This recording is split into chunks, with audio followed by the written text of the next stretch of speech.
muna duniya wanda shaidan yana cikinta, kuma shi shaidan ɗin nan ya rantsi wallahi sai ya ga bayan mu.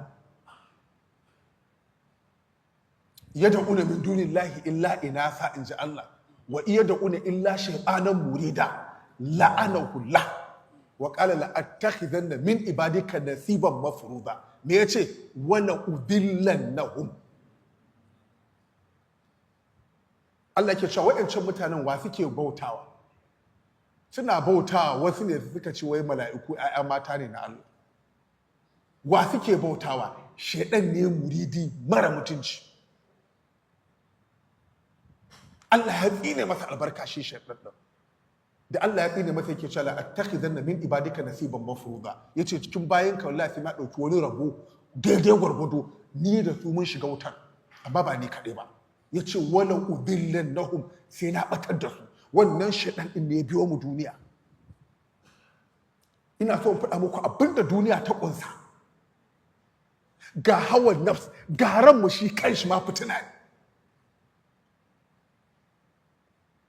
Allah tabaraka wa ta'ala afara'aita man ittakhadha ilahahu hawahu wa adallahu Allahu ala ilmi. Allah ba mu labari akan wanda ya dauki son zuciyarsa ta zama ita yake bautawa.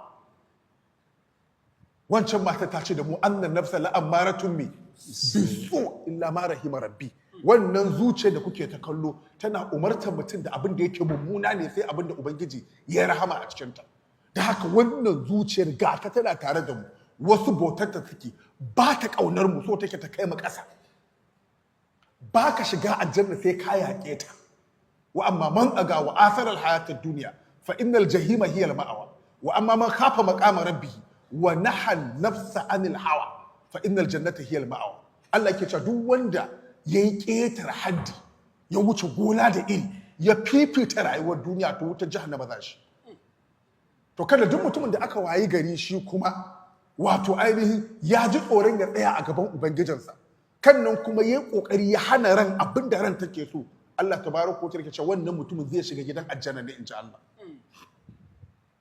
To ga rai a duniya yana yaƙar mu, ga shaidan yukawwifu awliya'ahu yana tsoratar da majibantarsa, mu kuma ya samu a gaba da tashin hankali da bala'i.